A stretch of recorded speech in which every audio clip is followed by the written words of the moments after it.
Hola. I get lost in the stars when I'm with you every day. I get lost in the atmosphere of love.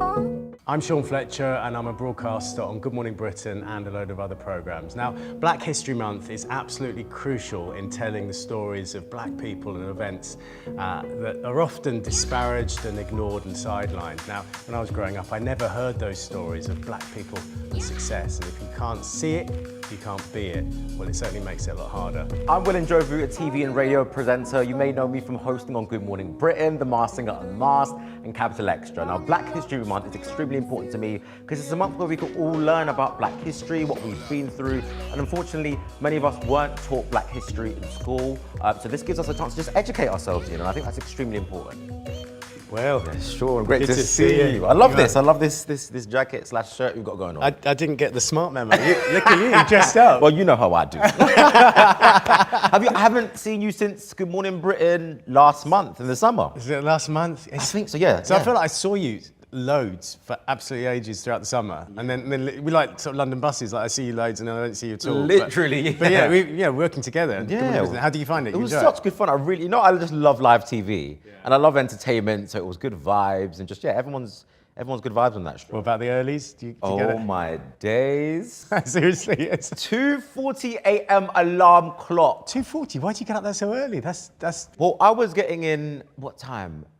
Gosh, I think I was getting in at like 3:40. Because just to be safe, because I wanted to prepare everything. I was going upstairs as well, like to look through the scripts and stuff like that. So I was being proper like thorough. So I got in a bit earlier, and then but I would never eat before we went live.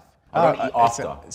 No, I don't know. Like I would see Kate Garraway eating. I'm like, how are you not eating food before you go on air? I do it all the other way. So I get up, I get in about 5. I probably shouldn't say that, should I? If the bosses see that, they'll be cross.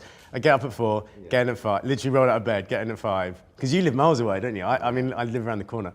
I eat loads. I just eat and eat. You've got to eat, because if you don't eat, you fall asleep. I just drink water. Yeah, it's crazy. Look, it's a great program to work on. It's a lot of fun. But you gotta eat. You gotta eat. You gotta eat. Look, I got some questions. I hope there are some Good Morning Britain questions for you on this.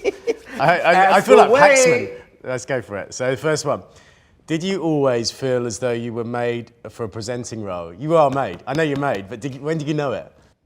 Do you know what? Like when I was younger, I always knew I wanted to be on TV, but I wasn't really sure like what I wanted to do. Then when I went to university, I studied media and communications. Then I started doing like the local radio in Leicester. I'm like, actually, I quite like this radio presenting stuff.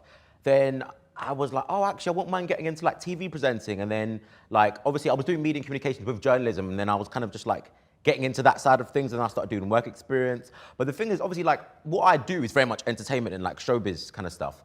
So my passion for that sparked when I did like work experience at, I think it was like Heat magazine. And I was like, I quite like the celebrity side of things as well. So I wanted to bring the two together. First of all, there aren't many black guys on TV. I'll just say it up there right. Not many anyways. Yeah. And a lot of the people who are on TV, they're like, some of them are like, especially the younger presenters, they are like the children of famous people or whatever. And I was like, how the hell am I gonna maneuver my way into that? So I wasn't really sure, but yeah, I just kind of kept on chasing it. And Was there a moment where you thought, this is what I want to do, this is it? Yeah, I would say when I left university, I was like, I definitely want to get into it. Wasn't sure if I would or if I would actually make it into it, but yeah, I'd say after university, I said, I definitely want to do it. And you know how you said that like, a lot of people on telly, they're the sons or daughters of someone famous? Yeah. I mean, that is true, definitely in your world, in entertainment, but what I find, where I work, everybody's worked on Blue Peter. Seriously, because I'm a bit older than you. And I present other programs like Country File, but Good Morning Britain, not so much Good Morning Britain, but a lot of the programs, I look at them and I think, I'm sure I used to watch you on Blue Peter. And they've basically had training through that. And I think when you're doing this, you've got to go for 100%. You can't go into presenting and think, I'll just see how it works out. So there sort of has to be a moment where you decide, this is it, this is what I'm going to do. What you've actually said is key. Everything's changed. So like back when, like I'm sure you were starting out, all the young entertainment presenters were on children's TV, Blue Peter, Tada. You make it, then you're make on, it then sound you like I'm just old. get to the, no, you're not, Back in the 20s when you started out. Yeah, exactly. No, but it's true. Like, there was actually a structured route, whereas now it's just like, boy, you find yourself there, you find yourself there. I mean, it took me ages to realise that I wanted to be a presenter. I wanted to be a music producer. I still actually want to be a music producer. I did a degree in London, a geography degree, and then I went to train to be a music producer for 2 years in Newcastle. Wow. And my girlfriend, now my wife, we had our daughter, so we were students with the baby. I'm thinking, oh, blimey. The aim was to just go and make cups of tea in a music studio and hope that I'd be lucky enough to produce the sort of the next, or the Stormzy of the time, or whatever. Suddenly I'm like having to pay for a family, and it was. So I got work at the BBC, and that's it. I just sort of muddled my way into it. So it still isn't the plan to be a presenter. It's just I sort of happen to be here. But there is a moment where you're on telly and you think, I can do this. Do you ever still get nervous? Because obviously, when you're on Good Morning Britain, you're literally on TV for hours. So I'm like, you can't be nervous by hour 2, right? You come in, you do a bit, because I do that often, that first bit at the beginning. So I do half an hour. You're into that. Then you go home and you watch me. I'm like, hours later, I'm still on air. I missed the trick there, haven't I? Cool. Now I've got a question for you. Did you find that your black heritage impacted you in your early life? I'm thinking about the answer because I don't want to give you my whole life story because we haven't got time for that. But it's quite long and complicated. So my mother she's no longer with us, from Zimbabwe. My dad is white, so I'm mixed race. I actually spent quite a lot of time as a kid in Zimbabwe. We went back quite a bit after independence, so in the 80s. So I was born in 1974. So being brought up in the 70s and 80s, my experience is quite different to a lot of black people I know of that age. I know you're a whippersnapper, you're much younger than me, but people my age often lived in cities, in black communities. And for long periods of my life, my mum was the only black person I knew. We lived in a rural area, very white area. The stuff that she gave me was absolutely crucial because that's all I'm getting. I'm sort of disappointed on looking back that she didn't speak the language of Zimbabwe to me and teach it to me, Shona, because since then my wife is Welsh. I've gone on to learn Welsh, and there's something about that. I think, that's a real shame she didn't give that to me. In the 80s, growing up in, say, places like Tottenham and Brixton, the racism that they would have experienced was violent, in your face. I mean, you just look at the history books and the news at the time. Mine was different. But I felt very much like I was on the coalface because I was the only guy. I was the only black. So many people have said to me when I was growing up, "You're the first black person I've ever met. You're not that weird. You're not that different." Or, that sort of experience that I had was that I was on my own. You're out on your own, and so the racism you experienced was confident, and it was normal. It was just all around you. I mean, I had friends who would protect me. Friends who stick up for me, and their defence was someone would laugh at you or take the piss out of you, and they would defend me by saying, it's not his fault he's black. And I'm thinking, hang on, that doesn't quite, even as a 7-year-old, I'm thinking, hang on, that doesn't work. Because they're my friends sticking up for me, but their perception of black is that it's not as good. I'm 47 and I'm discovering, even now, I'm learning about my childhood and actually, wow, that wasn't right. I feel like the way racism is now is it's just a bit more subtle, but I feel like it's kind of still there. So even what you're saying, I feel like I've seen it, but it's just a bit more disguised in a way. I don't know, correct me if I'm wrong, do you reckon it's changed? Well, so I noticed a change about 10, 20 years ago where it was suddenly, it wasn't cool to be racist. And I'm not saying it was cool to be racist in the 80s, but people could be racist. People, there were attitudes, definitely where I was from. And there were lots of people who thought that, and it's sort of all right, and there were jokes, and it's sort of okay. And there was a tipping point where it's like, no, but that's not right. That doesn't mean people and institutions and life isn't racist, but it's not, you can't put a racist banner in your doorway, or you can't say stuff that's racist, because it's just not accepted, and the general acceptance is not, you don't do that. But people are still like that, and I think that's where it's changed. It was the confidence of the racism when I was young. I mean, you're so much younger than me. When were you born? Am I allowed to ask that? 1994, I'm screaming. 94. I'm 27. You're a baby. So I remember the 80s, and I remember being chased down the street.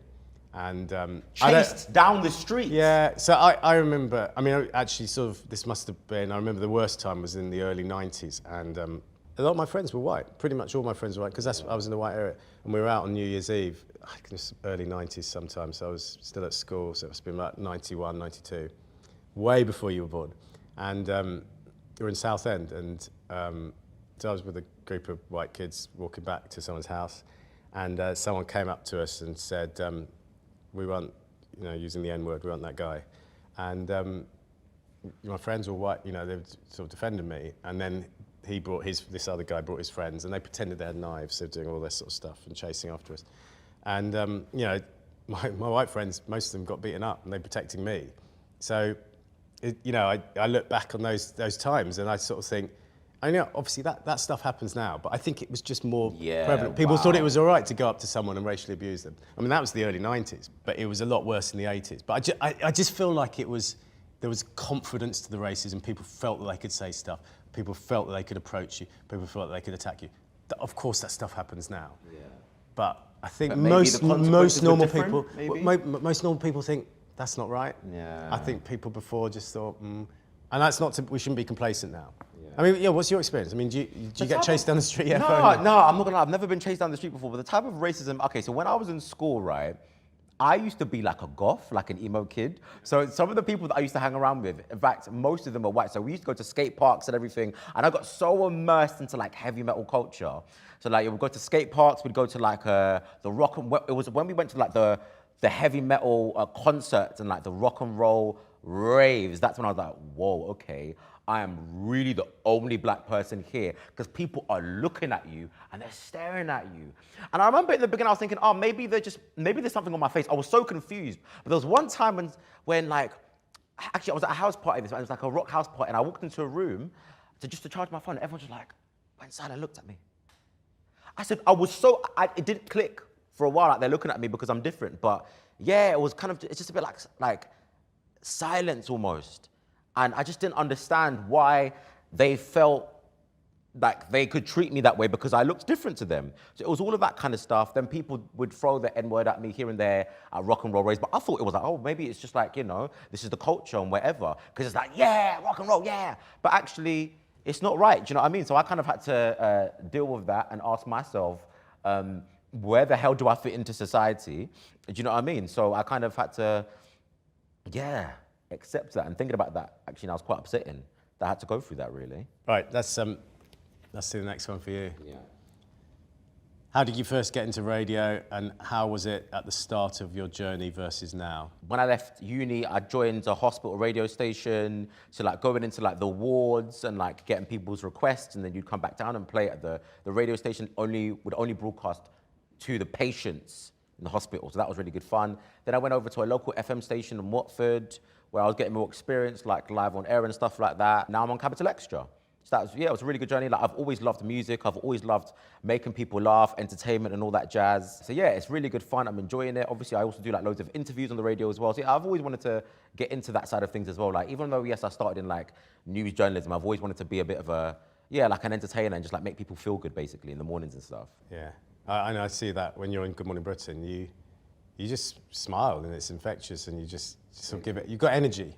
I suppose it's that, you smile and you've got energy, and I think if you've got those two things, you're halfway there. But the radio's good training, isn't it? Just to sort of...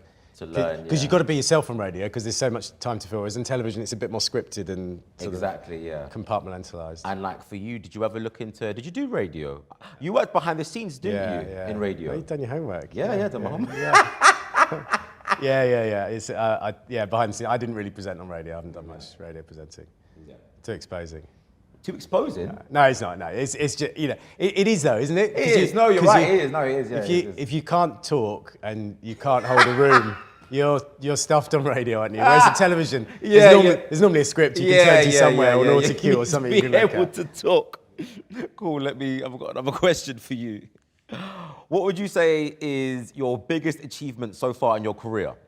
I know you've got loads. Career.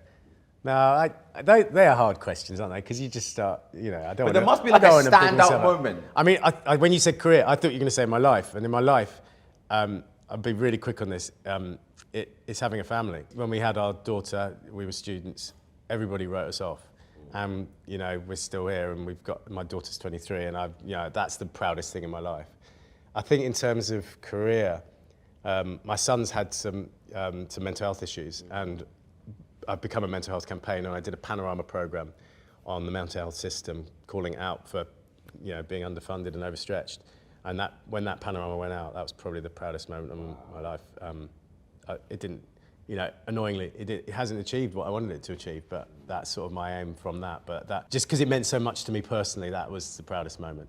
Yeah. Everything else sort of just pales into significance compared to that. But yeah, so I've made it quite emotional and moving at the end there, but it's good. I think, do you know what? I like it when like presenters put out work that's like quite personal to them as well. But I also find that type of presenting interesting because it's like, you're not just doing the job, you're now delving into your personal life. So you're gonna have to do something on goths.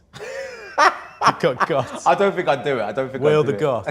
What did you look like? What, do you have long hair? Do you know what was so funny, yeah? Because obviously, all like the grunge kids, they all obviously like, all of the guys who used to hang around were white, had long hair, black. I'm like, what am I gonna do? I used to try and dye my hair. Obviously, because your hair's black, you can't really change another color. But yeah, I just used to wear like the buckles and the spikes on the neck and stuff like that. Yeah, but look, I've left that style behind, but I still listen to rock every now and then, listen back, throwbacks. So the goth thing, what was that, about 10 years ago? In 10 years' time, I want another style. And look, if we're talking in 10 years' time, hopefully we're not going to be talking about racism. We're not going to be talking about prejudice. Nope.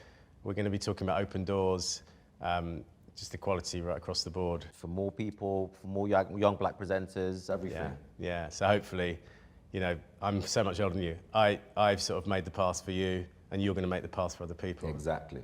That's it. Let's do it. That's what we're going to do. Well, as a team. Let's do it. Come on, let's do it. Great to talk to you.